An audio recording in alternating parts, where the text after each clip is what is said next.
Hello guys, so today we are going to discuss about root canal. बहुत लोग ऐसे हैं जो इस चीज़ से अवेयर नहीं है कि अगर कोई दांत ग्रोसली डिकेड है, अगर वो दांत ख़राब लग रहा है ऊपर से, तो उसको बचाया भी जा सकता है। क्योंकि बहुत सारे लोग आके ऐसा ही बोलते हैं, या तो उसको निकाल दो, ठीक है, और नहीं तो उसमें कुछ फीलिंग वगैरह कर सकते हैं तो ठीक है।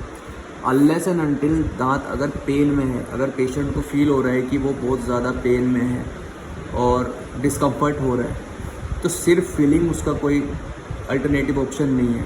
और एक्सट्रैक्शन यानी कि उसको निकाल के रख दे एकदम से, वो भी बेटर ऑप्शन है नहीं। तो बेटर ऑप्शन क्या है? Root kanal.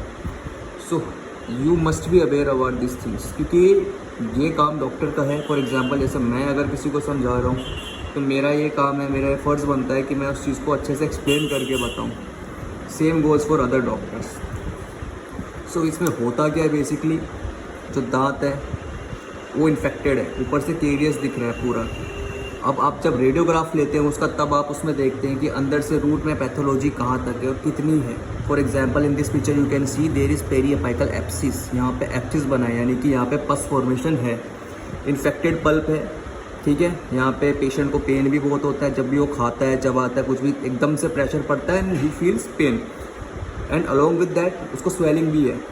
Of course it's a एप्सिस, it's a पस। तो वहाँ पे उस एरिया में, उस दांत के आसपास बाहर की स्किन में आपको स्वेलिंग भी देखने को मिलेगी। इस केस में होता क्या है कि पेशेंट, बहुत सारे पेशेंट जैसे मेरे पास आते हैं, वो तो कहते हैं कि दवाई दे दो और इस चीज़ से हम फ्री हो जाएंगे। और बहुत लोग आते हैं तो उस चीज़ की रूट कोज को समझते हैं और प्रॉपर ट्रीटमेंट करवा के भी जाते हैं। तो केस वेरीज। तो बेटर ये है कि आप उस चीज़ का ट्रीटमेंट करवाएं। दवाई खा के आप कब तक काम चलाएंगे? दवाई एक बस टेम्प्रेरी सॉल्यूशन है कि वो आपको इतने समय के लिए ही रिलीफ देगा। Unless and until you are not getting your tooth treated, तो वो टूथ आपको प्रॉब्लम देता ही रहेगा। उसमें हम करते क्या है, जहाँ से इन्फेक्टेड है, ऊपर से जहाँ केरियस पोर्शन है, जो डिकेड है, उसको हम क्लीन करते हैं, ठीक है।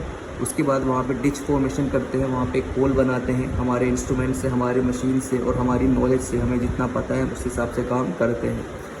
फिर जो इंस्ट्रूमेंट्स आता है उससे हम अच्छे से दांत के अंदर जाके जो नस, जो पल्प जो ख़राब है, उसको क्लीन करते हैं, बार बार क्लीन करते हैं, उसको इरिगेट करते हैं सलाइन से।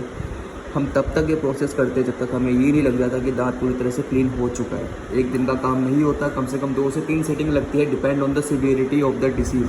अगर तो दांत कम इन्फेक्टेड है, अगर आपको लगता है कि ठीक है एक सेटिंग में हो सकता है, तो एक सेटिंग में भी आरसीटी को कंप्लीट किया जा सकता है। अदरवाइज़ 2 से 3 सेटिंग तो लग ही जाती हैं। उसके बाद जब हम उसको अच्छे से क्लीन कर लेते हैं और उसको 2 सेटिंग के बाद बुलाते हैं। एक सेटिंग में हमने ओपन किया चैम्बर, उसको नॉर्मल क्लीन किया। अगली सेटिंग में 3 दिन के गैप देके हमने फिर पेशेंट को बुलाया, हमने वापस से क्लीन किया। उस बीच में उसकी मेडिसिन चल रही होती है। जब हमने इसको क्लीन किया, अगली सेटिंग हम फिर देंगे।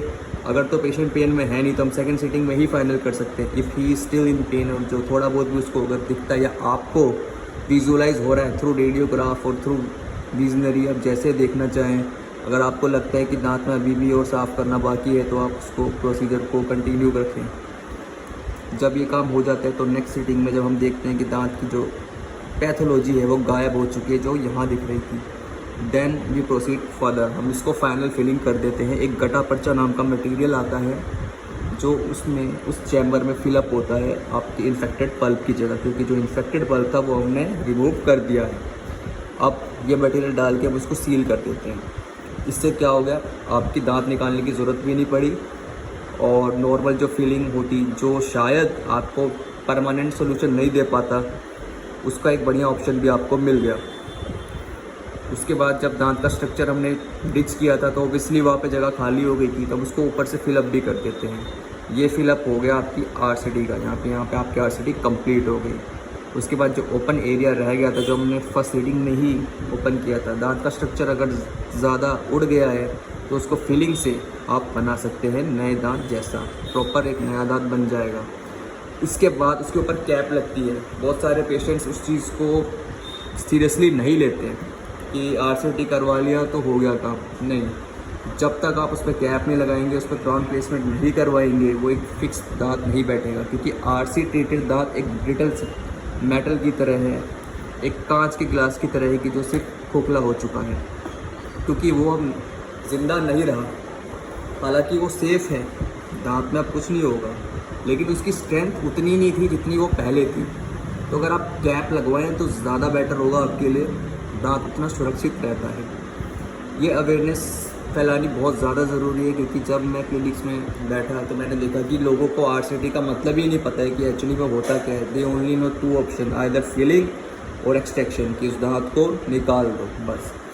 दांत अगर पूरी तरह से डैमेज नहीं है, अगर ये दांत पूरा ही यहाँ पे बोन लॉस होता, हड्डियाँ भी कमज़ोर होती, गला हुआ होता, तब इसको निकालने में भलाई थी। पर हम देख रहे हैं कि पैथोलॉजी सिर्फ इस तरफ है, अंदर से नसों में खराबी है, अंदर से पस बना हुआ है, दांत बिल्कुल मजबूत है, हिल डुल रहा नहीं है। तो दांत को बचाया जा सकता है बजाय उसको निकालने के। तो ये थी रूट कैनाल के बारे में बातें। इसके बारे में बातें आपको पता होनी चाहिए, हर किसी को पता होनी चाहिए कि एक्चुअली में रूट कैनाल ट्रीटमेंट होता क्या है। So this was for today's video. हम आपसे मिलेंगे अपनी अगली कुछ नॉलेजेबल वीडियोज़ में। Thank you very much.